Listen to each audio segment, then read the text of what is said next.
personaje que fue detenido, si bien no en Culiacán. Discover the popularity of algunas situaciones que pueden. Su amigo, el presidente de la República. Secure.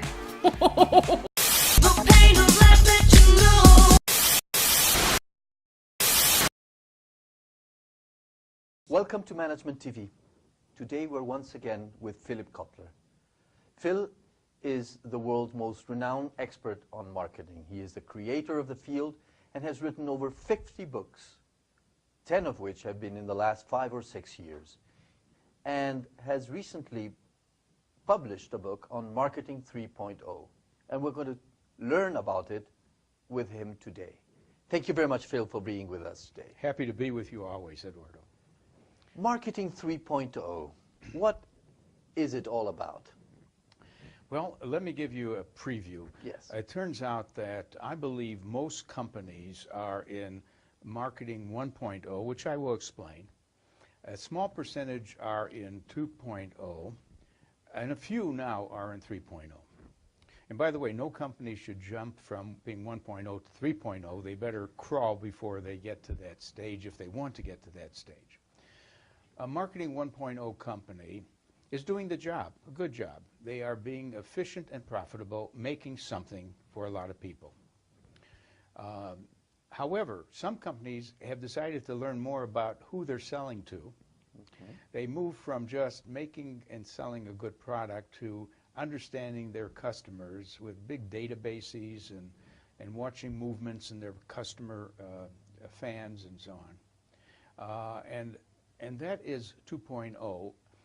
And 3.0 goes further than that. 2.0, if you were to describe it with one word or one concept, what is Marketing 1.0?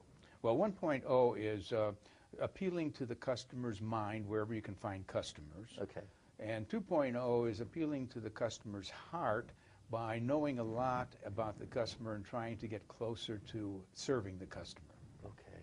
And now, yes, Marketing 3.0? And Marketing 3.0 is about knowing the customer is more than a person simply interested in a product that you're providing, but is a person who has concerns, because the world is kind of getting more and more unstable. There's the question of, will the planet run out of resources? There's the question of poverty, water shortage, and so it's a context for a company saying, we care too. We not only want to sell what you want in the best form possible, but we would like to make sure that we understand the world you're living in, and we're trying to make a difference and also make a better world. That's 3.0. In one word would be? Caring. Caring about the planet and the world. Okay. Let's try to define the basic marketing concepts and apply them to Marketing 1.0, 2.0, or 3.0. Sure. For example, positioning. What is positioning? Well, positioning is letting your target customers know how you will differ from the other competitors in offering points of difference and not only points of parity. We use those terms. Most companies have to at least do the same thing the other companies are doing. Then they're on par with that. But you take a company like Starbucks, they're not only make sure that the coffee is fresh and that and it delivers what coffee should deliver, but they add much more. They're positioned as giving a finer coffee, more types of coffee, and a whole experience in a place where you're going to enjoy the moment of coffee. That's positioning.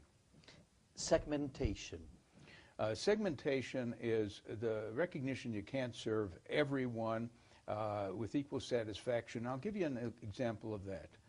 McDonald's believes in a thing they call brand journalism. That is, they stand for this idea of QSCV. Let me explain.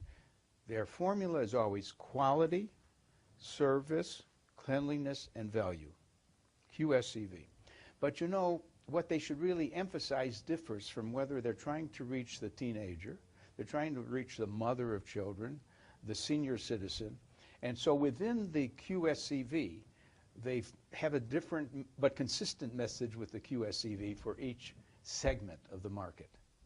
In both positioning and segmentation, the difference between marketing 2.0 and 3.0 is to add those dimensions of caring society and planet? Yes, right, right. When you're a 3.0, you also have to be a 1.0 and 2.0. There are addition, more pillars to your marketing strategies. By all means. Okay. Don't become good at 3.0 without being good basically with your basic product and your customer understanding. The marketing mix, Yes. the 4 Ps, Yeah. is it still a valid concept for the marketing 3.0?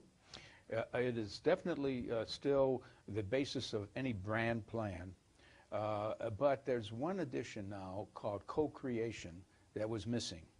Namely, the 4 Ps is what the company does on its own to set the product, features, the price, the place or distribution, and also the promotion.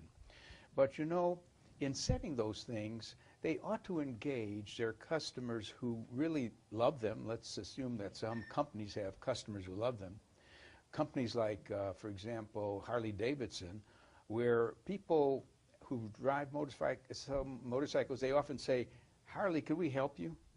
You're making the next motorcycle. We have some ideas. Can we hang around? We don't want to be paid. We just want to join you. What are successful companies doing to co-create with their companies, with their customers, sorry? They're basically building a love affair with their customers. And I can say more about what we've learned about that. It's not only in a book, Love Marks, but there's a book called Firms of Endearment that have taught us how to turn on your own customers as well as your employees. There's a lot involved in getting closer to your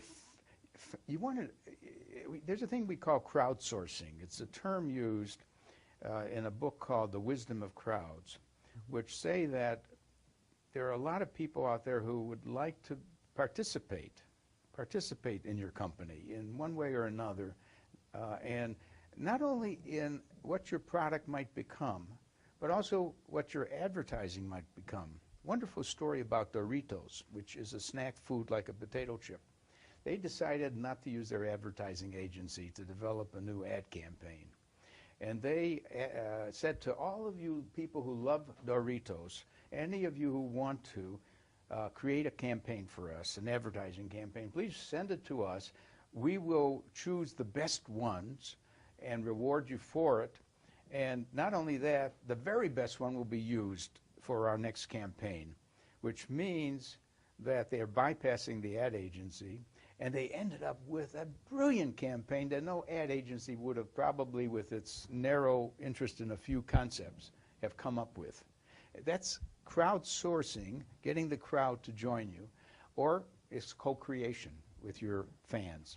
That's a great example on one of the 4 Ps that would be the promotion. Yeah. Let's take on the product side. Yeah. How can you invite specifically your customers or customers to design the product with you? Well, you know, it's been done for a long time within the B2B world, the business-to-business world. Any business firm that's making a technical component will go through an alpha and a beta test. Now, the alpha test is to make sure that the component works, doesn't break down inside the company using your own scientists.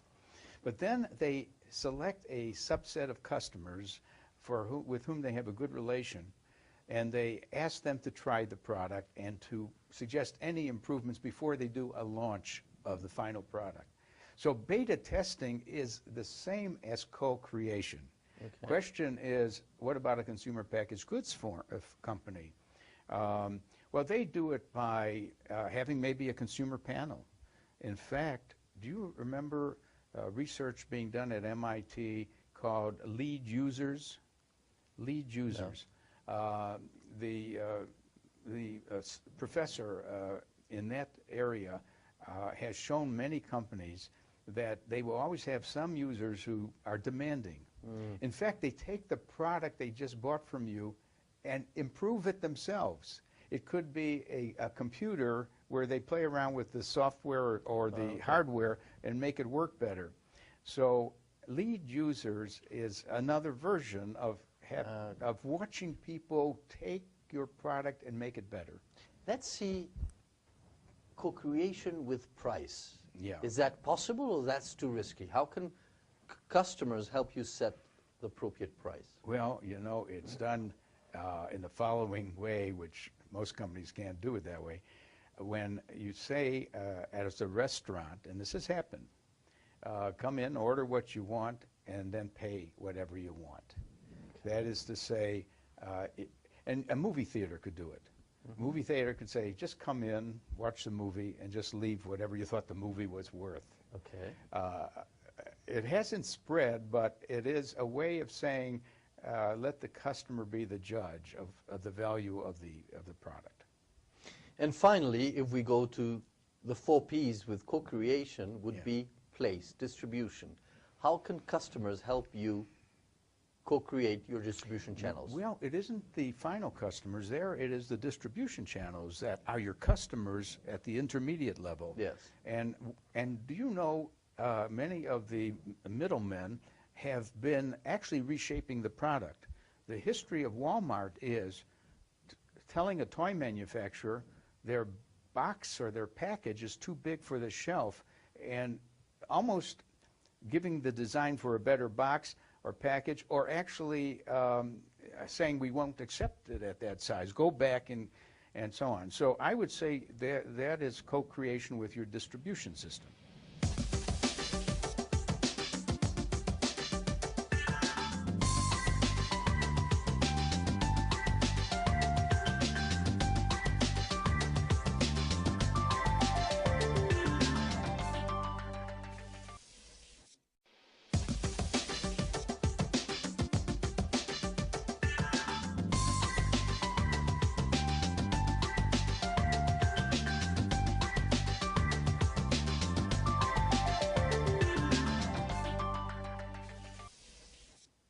When you're talking about marketing 3.0, the marketing of the spirit, the marketing of values,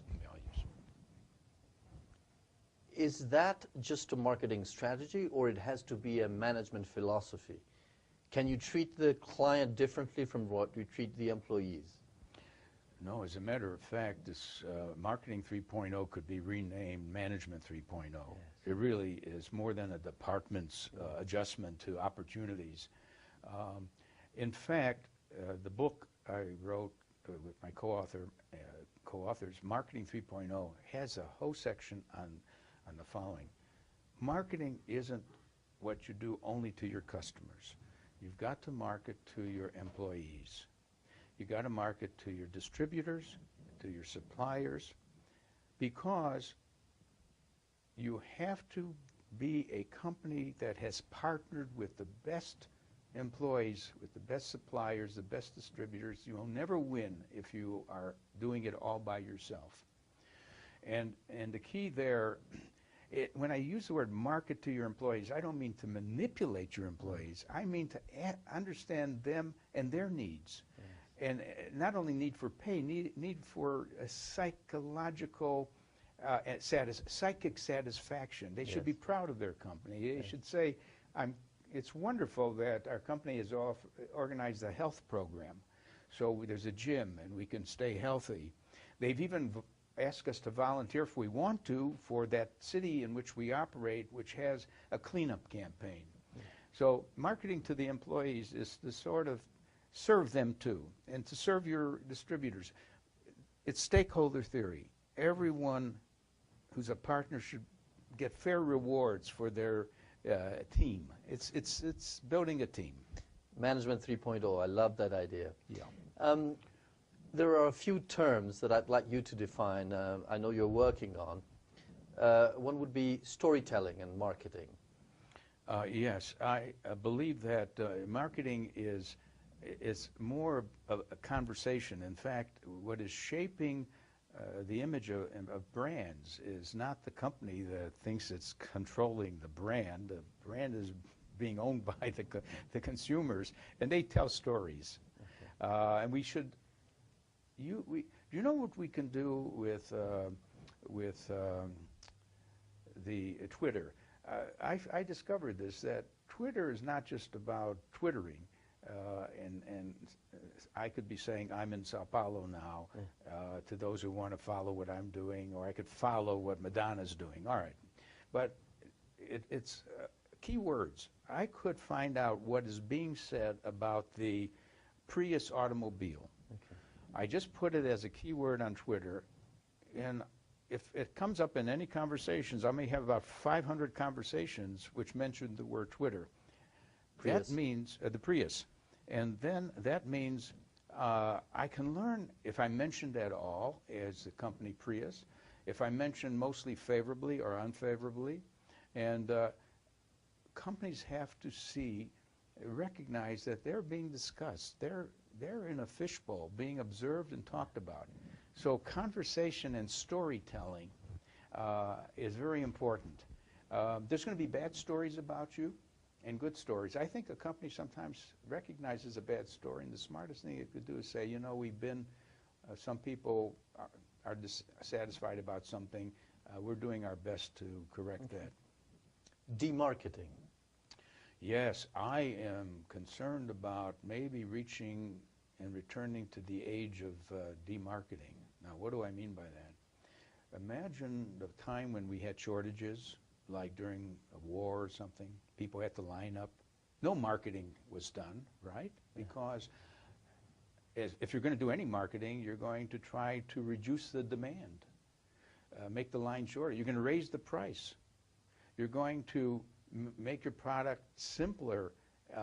Rather than adding features, you may make them just simpler so you can make more of them. So demarketing is to use marketing in reverse, and you do that when you get limits to growth, when you're running out of resources, where you don't have to market anymore. Look at California. You know they have a water shortage. They want people to be more careful using water. So what they say is, don't shower every day. Don't water your grass every day. They're demarketing. Inside marketing. Well, it's sometimes easier to market to your customers than to market to the other functions. I mean, if the other functions have a low opinion of marketing, sometimes it's deserved, by the way. It's deserved because marketing has no accountability. They ask for a lot of money. We don't get the return on marketing investment called the ROMI. What is the ROMI? So how do I get to work very well with the manufacturing people who are mad at us because we have promotions and screw up their manufacturing timing? How do we get the finance guy to accept the $10 million budget that we need? Inside marketing. I now would ask for inside marketing in the sense of Intel Inside or Lycra Inside, when you put a product in other company's product, but you still want to market it.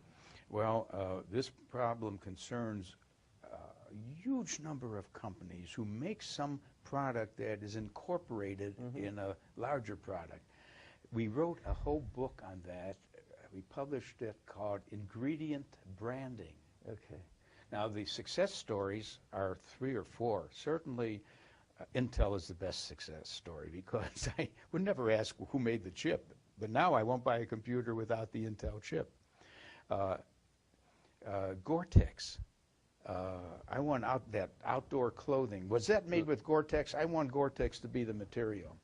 And then when it's the artificial sugar, you want that special sucralose or something to be NutraSweet. Yeah. Now, we have in that book the stories of about 24 companies that managed to get their ingredient asked for, wherever it got lost in the product, but it was asked for. Ingredient marketing. Ingredient Great idea. marketing, yeah. Thank you very much, Phil, for being with us today. We always learn a lot. We are hoping to have your new books out soon, read them, and continue our conversations. Well, thank you very much. It's always fun talking to you, Eduardo. Thanks for your questions. And thank you very much for following us on Management TV. See you soon.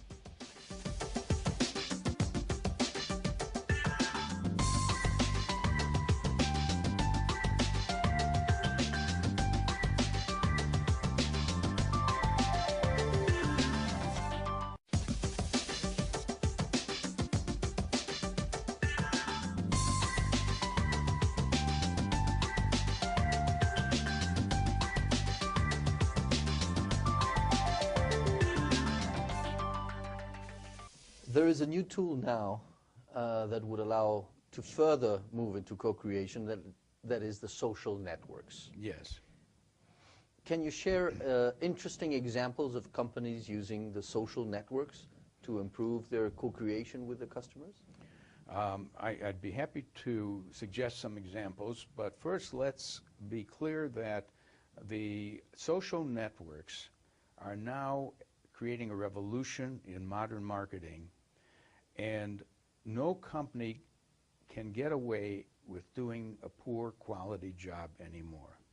It's so clear to me that in the future we will only have good companies. We won't have the mix of good and bad companies. Now, by a bad company, I mean the kind that can seduce you into buying something, and you buy it and you're disappointed and you wonder. But then in the old days, you couldn't tell many people. You could just tell your wife and family that you bought the wrong car. Today, we could broadcast because many people know 1,000 other people through LinkedIn or Twitter or whatever. Or Facebook. So only good companies can survive because every company's in a fishbowl. Now, with respect to the idea of social media, companies that are alert, they don't want to shift their whole promotion budget to social media. That would be a mistake. When you have a great campaign with an advertisement, a TV commercial, it can work wonders. So you keep traditional media, but you shift maybe 10% of the money. One company shifted 50% overnight into the social media, and that was a mistake. Because you got to learn what works first. So you shift 10%, you hire a nerd, you put in your marketing department a geek. Now, I love those words because I'm a geek and I'm a nerd. And these are people who love the new social media. And then you try it out. Now, the social media, here's what I think works a lot. I think what works a lot is Facebook. So you have to have a presence on Facebook. Many companies are on Facebook, and I can tell you how they use them. You ought to be on Twitter. You ought to be on LinkedIn. And you should be using YouTube. Okay. And there's a few more things, of course. But get a presence on these media. You said Facebook. I'll tell you how to use it. Can you share that? Well, Coca-Cola may have a page on Facebook, and you're just entering a kind of community of people who love the product, and they tell you things about the product's history. They want you to send in comments and maybe your best episode ever with Coke, some memorable experience. Mm-hmm.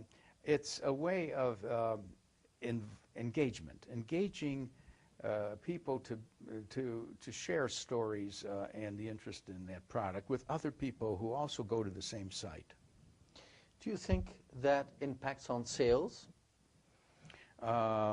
It certainly leads to retention of customers, and the real question is it measurable? Okay, now what can they do to measure this? How can they find out how many people went to the Coca-Cola site, had a good experience, and ended up sending out a Twitter message? I was at the Coca-Cola site on Facebook, and did you notice that they're coming out with a new drink, which I think is great. And now we have to figure out how many people they sent that Twitter message to. And then we should find out by checking on some sample of the Twitter receivers of that message, did they pass it on to others, or look at the Facebook site on Coca-Cola? It's not easy to do, but you should have a little faith in that if there's been an entertaining involved experience, that some talk was generated.